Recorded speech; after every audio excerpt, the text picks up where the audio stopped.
अस्सलामु अलैकुम। अबाबील एक छोटी सी चिड़िया का नाम है जिसके पर स्याह और सीना सफ़ेद होता है। इसकी लंबाई 18 से 20 सेंटीमीटर तक होती है। ये ज़्यादातर खंडरों, पुरानी इमारतों और गुंबदों में अपना बसेरा करते हैं। अबाबील परिंदा लगातार 10 महीने तक परवास कर सकता है। अपने इस पूरे सफ़र में वो एक लम्हे के लिए भी ज़मीन पर नहीं उतरते और हवाओं में उड़ते उड़ते ही अपनी ग़िज़ा हासिल कर लेती है, और इसका शुमार बुलंद परवाज़ और तेज़ रफ्तार परिंदों में किया जाता है। अबाबील की खुराक ज़्यादातर कीड़े मकोड़े होती है और ये ज़्यादातर जोड़े अक्सर एक साथ आसमान में उड़ते हैं। अबाबील अमूमन 4 अंडे देती है। इसका अंडा नुक्तेदार होता है और जब ये अंडे देती है तो इस परिंदे को सबसे ज़्यादा ख़तरा चमगादड़ से रहता है। सबसे पहले अबाबील अपने बच्चों को चमगादड़ से बचाने का इंतज़ाम करती है। इसके लिए वो अजवाइन की टहनियाँ लाकर वहाँ रखती है जिधर इसके बच्चे या अंडे होते हैं, जिसकी खुशबू से चमगादड़ इसके घोंसले के करीब ही नहीं आती और इसके बच्चे महफूज रहते हैं। इस परिंदे की औसतन उम्र 20 साल तक है। कुरान पाक में इस परिंदे का जिक्र सूरह फील में आया है। यही वो नन्हा परिंदा है जिसने अल्लाह ताला के हुक्म से अबरहा, जो यमन का बादशाह था, इसे और इसके मकासद को तहस नहस कर दिया। और इन नन्हे परिंदों ने अपनी चोंच और पंजों से अबरहा के सिपाहियों और हाथियों की फौज पर कंकड़ियों की बरसात की, जो खाने काबा को गिराने की गर्ज से आया था, और इन कंकड़ियों को सजील का नाम दिया गया। अबरहा यमन का बादशाह था। इसने अपने शहर में बहुत आलीशान गिरजाघर बनाया और ये ख्वाहिश करने लगा कि लोग हज के लिए खाने काबा में जाने के बजाय इस गिरजाघर का तवाफ करें। जब ये बात मक्का के लोगों को पता चली तो कुरैश कबीले की एक शाख बनु कना के एक शख्स गुस्से में आकर इस गिरजाघर में घुस गया। जब अबरहा को इस बात का पता चला तो वो बहुत गुस्से में आ गया। फिर इसने खाने काबा को गिराने के लिए तदबीर शुरू कर दी।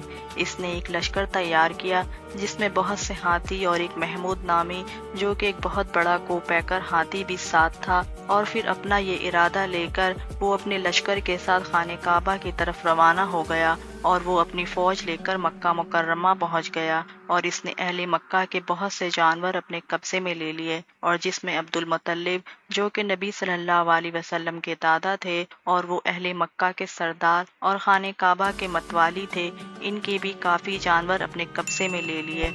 जब आपको ये मालूम हुआ तो आप अबरहा के पास गए और अपने जानवर वापस करने का बोला, जिस पर अबरहा ने कहा, मुझे बहुत हैरानगी हो रही है इस बात पर। मैं तो समझा था कि तुम अपने खाने काबा को बचाने के लिए दरख्वास्त लेकर आए हो, जो कि तुम्हारा और तुम्हारे आबो अजदाद के लिए बहुत मुकद्दस है, पर तुम मुझसे अपने जानवर छुड़ाने का मुतालबा लेकर आए हो। तो अब्दुल मुत्तलिब ने कहा, हाँ, मैं अपने जानवर छुड़ाने आया हूँ क्योंकि मैं इनका ही मालिक हूँ, और जो खाने काबा का मालिक है वो खुद इसकी हिफाजत करेगा।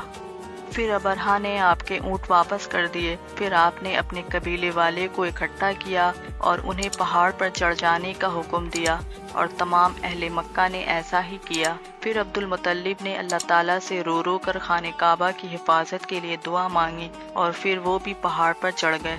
अबरहा ने मक्का पर हमला कर दिया तो अल्लाह ताला ने खाने काबा की हिफाजत के लिए अबाबील भेजी, जिनके मुंह और पंजों में कंकड़ियाँ थीं, और वो कंकड़ियाँ जिस पर भी गिरती वो कंकड़ियाँ इसके जिस्म को चीरते हुए ज़मीन पर जा गिरती। इस तरह अबरहा और इसके लश्कर को तहस नहस कर दिया और वहीं सब के सब ढेर हो गए। इस तरह खाने काबा की हिफाजत की गई।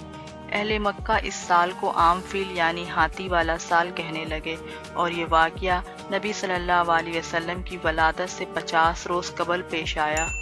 इस वाक़े को अल्लाह ताला ने कुरान पाक में बयान करते हुए एक सूरह नाजिल फरमाई जिसका नाम ही सूरह फील है।